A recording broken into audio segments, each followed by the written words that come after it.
काश खुशियों की कोई दुकान होती, उस दुकान में हमारी पहचान होती, हम तुम्हारा पल पल भर देते खुशियों से, कीमत चाहे हमारी जान हो। हाँ तो माने या न माने दिलदार। अभी मेरे पास USB ऐसी नहीं है, तो यहाँ पे मल्टीमीटर से चेक करके हम जंपर लगाएंगे, जो कि मुरारी सर के द्वारा लगाया जा रहा है। ये रहा IC को हटा कर क्या करेंगे, हम जंपर लगा देंगे।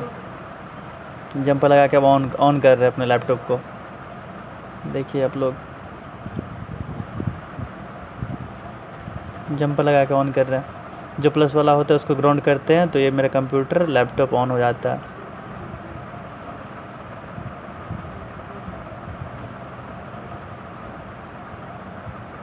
इस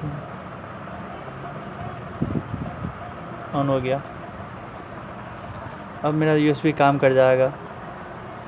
देखिए आपको चेक करवाता हूँ। देखिए आप लोग, देखिए हाँ USB वर्किंग, डन, ओके हो गया मेरा। Thank you.